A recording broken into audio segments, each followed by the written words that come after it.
guys. So welcome to my Leetcode solving section. And this problem is very technical. So I want to give you guys a more systematic approach. Okay, so the key point is that the implement Rand10 use Rand7. Okay, so the key point is that there is a function called Rand7 which can randomly generate 1 to 7. Okay, and the key point is that we want to generate another function, basically generate the random number from 1 to 10. Okay, so let us think about general problem. So general, how to generate Rand_m. So I should say n should larger than 2. Otherwise, there's nothing to generate. How to generate Rand_m from Rand_n.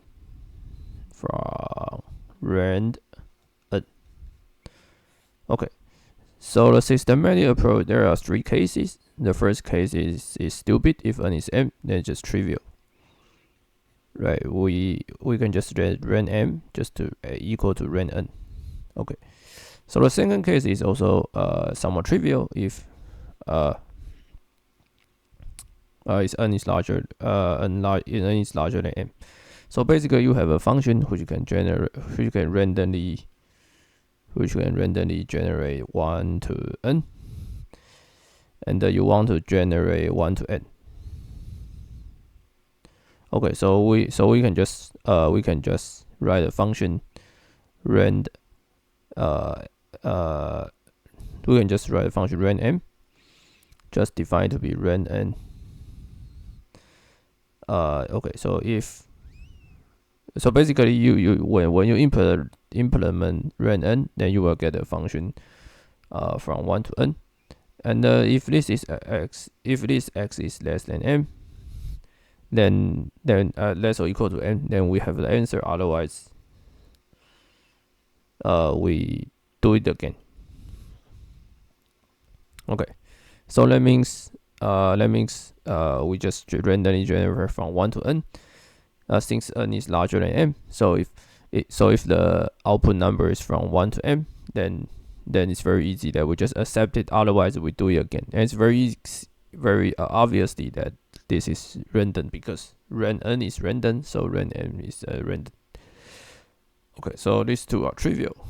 And the difficult problem is 3, which is in our case, which is m less larger than n. So in our case, m is 10, n is 7. Okay, so the key point is that you cannot use okay, so let me show this special case, and once we prove this special case, then we generate into a more general case. Okay, so suppose I have Rand7, so I can let a equal to Rand7, b equal to Rand7. So remember that this will generate 1 to up to 7. This will generate 1 to up to 7, and I can define a number which is called L, called 7 b plus a. So this will randomly generate the square. So the square from 8, 9, 10 up to 56. Because this is 7 times 7. The maximum is 7 plus 7. 7 times 7 plus 7, and the minimum is 7 times 1 plus 1.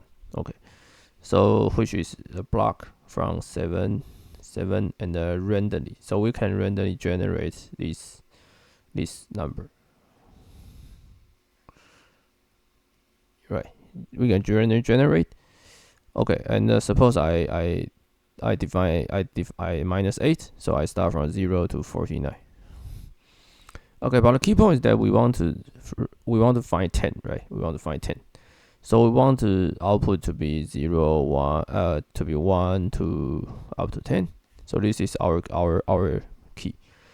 Okay, so since we have 0 to 41 randomly, then we can do this. We can define a function. Okay, and then we call out this L. We call out L. So if L is less than 40, then we just do it again. And if if L is less than 40, then we can just L modulo 10.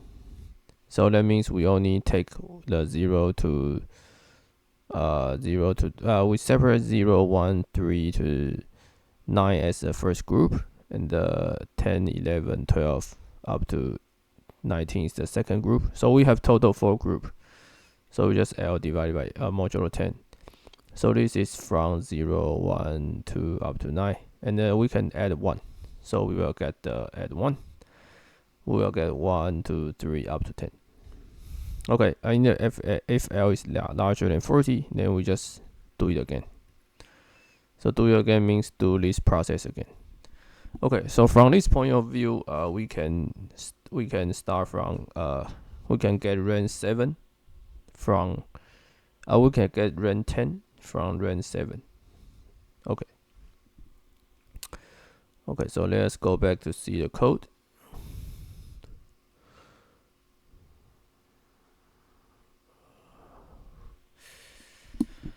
Okay, so this is the code. I define A and the B and this L. If L is less than 40, then we just use modulo 10 plus 1. Else, I just call it the all function again. And this is a submission result. Okay, so we can do this. Okay, so let's talk about in general. Okay, so the general is that we want to get Rand_n from Rand_n, which is n larger than m. Okay, so we can do the same process. We can define. We can set A0 to be Rand_n and A1 to be Rand_n, Rand_n, and then we keep doing. Okay, so this can totally force n to the, suppose we doing AK, Rand k, Rand. So we can from n to the k numbers. Okay, so we choose k. So choose k such that n larger than k, which is larger than m. Okay, so from this one, you can, so this question can be generated as a Rand_m from this is n. So this is m larger than n. So this is Rand_n from n to the k. Then this becomes the second case. So up from this, we can do the, basically this is trivial, since the Rand_n k is larger than Rand_m. So the naive way is that we only take the first portion 1 to n, first portion 1 to n. But a more effective way is just we follow the previous step. We take out some number from n to the k, then the rest we just use the modulo arithmetic. Then we just modulo m. Okay, I guess everybody knows about the general trick, and I guess this video is over. So I will see you guys in the next video, and hope you guys enjoy this.